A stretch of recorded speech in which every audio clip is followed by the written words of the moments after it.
L'Éternel me montre tellement de choses que mon lit est rempli de larmes. Je ne cesse de pleurer, car il me fait voir tellement de choses. Et puis imaginez, pour un homme comme moi, un simple homme comme moi, de se rendre compte qu'il est habité par l'Esprit le plus puissant, qui est habité par l'Esprit de Dieu, que Dieu vit en lui. Vous imaginez ce que je ressens? Vous imaginez? Je n'osais pas y croire. Il me le montrait, il insistait, je n'osais pas y croire. Je cherchais ailleurs alors que je savais que c'était moi, il me le disait. Et aujourd'hui, il me dit, enfin, est-ce que tu as compris que c'est toi? Et vas-y, dis-leur.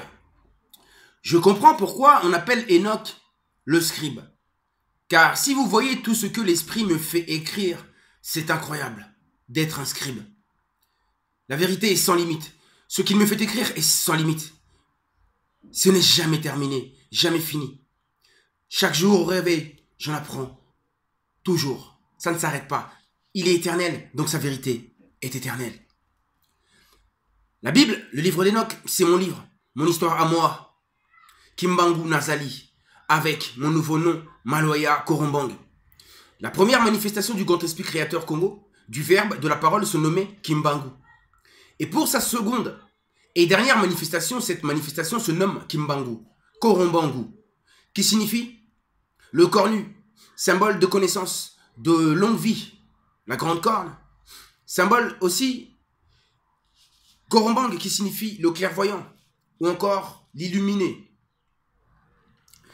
Tenez, Moïse, ce personnage biblique auquel Dieu révèle son nom, cela veut plutôt dire que Dieu en donne une description, une transcription et explique la signification de son nom. Qui il est. Moïse ne veut pas dire tirer des eaux. Ça, c'est faux. C'est la mauvaise interprétation, la mauvaise définition. La véritable est celle-ci. Le prénom ancien, Moses ou Mosé, serait inspiré du terme Mosé, pas Moses, c'est l'anglais, Mosé, M-O-H-E-H, serait inspiré du terme hébreu, le terme congolais, qui congolais, Massa, Massa, Massa, mais M-A-S-H-A-S, qui signifie faire sortir. Non pas de l'eau, mais faire sortir. Pourquoi? Car c'est Moïse qui représente le roi divin Congo, Mwakorombang, qui va sortir de captivité la race noire. Une prophétie qui va s'accomplir à coup sûr. Ce n'est surtout pas du passé. Vous n'avez jamais rien compris. Et si le pape, votre roi, était le bon père, le saint véritable, Sanctus, il vous enseignerait ces vérités. Mais il est beaucoup trop ténébreux pour que la lumière l'habite, pour que la vérité l'habite. Il est l'être le plus mauvais qu'on peut trouver sur la planète Terre. Celui que vous appelez le diable, Satan, le mauvais père des nations. Et moi, je suis Melchisédek, le véritable Abraham, le roi de paix et de justice. Melchisédek, je suis votre Dieu et votre bon père, le véritable père des nations. Il est noir, c'est moi. Daniel signifie le jugement divin ou juge divin, ou encore juge et Dieu à la fois. Et on sait que Dieu seul est juge, lui seul peut juger. C'est pourquoi, moi, Korombang, je n'arrête pas de tout juger, car je suis dans votre monde pour l'observer. Je suis venu dans votre monde pour l'observer et pour le juger. Depuis 4 ans, presque, je n'arrête pas de juger, juger. Pourquoi? Certains me diront, pourquoi tu juges? Il n'y a que Dieu qui peut juger. Je suis Dieu et je peux juger. Dieu dans la chair. Incroyable mais vrai. Et je l'ai déjà jugé, votre monde, et mon jugement universel est bientôt terminé. La sélection des âmes a déjà été faite, plus qu'à... Il n'y a plus qu'à attendre, plutôt. Plus qu'à attendre. Celui qui est dans la fosse au lion, Daniel. Oui, la fosse au lion. La fosse du pape. Enfin. On sait très bien où ça va terminer cette histoire-là, où elle se termine, comment elle se termine, l'histoire de Daniel dans la fosse au lion. Moi, je suis dans la fosse au lion. J'ai été jeté dans la fosse au lion. Mais je vais vaincre. On sait comment ça va se terminer. Par la victoire de Daniel, qui est le roi divin. Je suis. Tous les rois adversaires, écoutez bien aussi, cette révélation c'est très important. Tous les rois adversaires des prophètes dans la Bible représentent aussi l'unique et même entité blanche. Le roi de la race blanche, le pape. Le pape d'Apocalypse, du temps de la fin. Il est cité sous différents noms comme le roi divin Congo aussi. C'est-à-dire plusieurs adjectifs pour le qualifier et pour le reconnaître. Pour reconnaître le roi divin ainsi que son adversaire. Hein? Nebuchadnezzar, Pilate, hein? Hérode, tout ça, c'est la même personne, la même entité. J'ai pas besoin de faire une vidéo là-dessus. Allez faire des recherches tout seul. Pour moi, ils n'en valent pas la peine. Jésus, il n'en vaut pas la peine. Alors, je continue. Jésus, que cela signifie? Jésus signifie Dieu sauve ou délivre. Pas un Dieu blanc, mais un Dieu noir. Que le faux sauveur blanc descende de la croix et soit brûlé. Jésus est Nun. Je vous parle du véritable. Le Dieu qui sauve. Le véritable sauveur est Nun. Nun, c'est le fameux scribe barbu. Oui, que je suis. Pour l'éternité. Le scribe. Le barbu. Ne suis-je pas barbu? Jérémie, ensuite. Jérémie, ou encore en hébreu qu'on dit Jirmiyahu. Jirmiyahu, qui signifie élevé. Et Yahweh. Celui qui est élevé par Dieu. Par Nazali.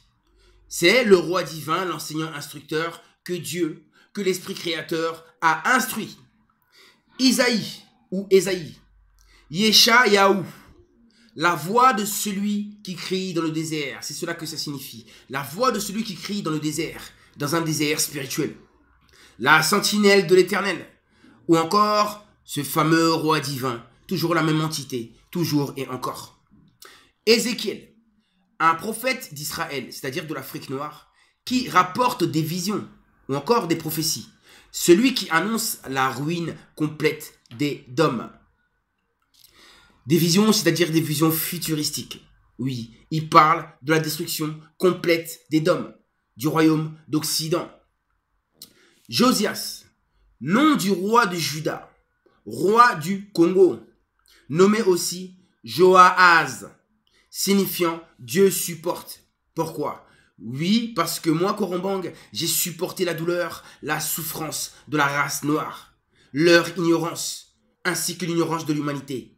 J'ai supporté le poids de cette immense croix que je porte. Même la dureté de cette mission et sa complexité, j'ai supporté. J'ai supporté le rejet, les insultes, le vide de ne pas être écouté ni compris. Pas être assez écouté, pas assez de vues dans mes vidéos, ça m'a toujours fait mal. J'ai toujours été mal, j'ai toujours souffert parce que je n'ai jamais été heureux ici. Sacrifié. Ensuite, Élie, qui signifie mon Dieu est l'Éternel. Un prophète champion, inflexible de la théocratie. Sous le règne des rois idolâtres. Vous allez comprendre. Sous le règne des rois idolâtres. Qui sont ces rois-là que je n'arrête pas de vous citer? François, Benoît XVI. Et comment la Bible les nomme? Alors, sous le règne des rois idolâtres, Achab et Ajazia. Achab et Ajazia. Benoît XVI et François. La Bible les décrit. Mais il faut être habité par les Saint-Esprit pour pouvoir les reconnaître. Il fut enlevé aux cieux, Élie, sans voir la mort. La mort qui symbolise la déchéance de l'esprit, mais plutôt a connu l'élévation spirituelle. Et les Juifs, c'est-à-dire les Noirs, attendaient ou espéraient son retour. À Élie, lui l'enseignant instructeur divin Congo, avant la venue du roi. Élie lui-même étant prophète et roi. Moi, Korombang, le Dieu vivant. Car Élie aurait préparé les esprits des Juifs à la venue du Messie. Mais le mystère de Dieu est là justement, car le Messie, c'est lui-même. Les Congolais, les Noirs, Élie a préparé les Congolais, les Noirs à recevoir le Messie, c'est-à-dire à le recevoir lui-même, Élie, l'enseignant instructeur qui est à la fois roi et prophète. Élie est la partie ou la période avant la délivrance de la race noire par le roi divin, son ministère. Et le Messie, Jésus, Dieu qui sauve, c'est la période après la délivrance. Quand le roi divin sera consacré, quand je serai consacré et quand je rentrerai dans ma phase de roi, de règne, de commandant, de gouverneur, ayant passé par celui de prophète auparavant. La phase où je parle du prophète, l'agneau immolé, sacrifié, rejeté, incompris. Et au lion de la tribu de Juda, je passe de l'agneau au lion de tribu de Juda. Je passe de la soumission à la domination. J'étais la victime, maintenant, c'est moi le prédateur. Oui, le lion de Juda, c'est le lion de Saint-Marc, signifiant le marteau qui a frappé, qui a brisé l'Occident. ou encore Saint-Pierre. C'est toujours moi.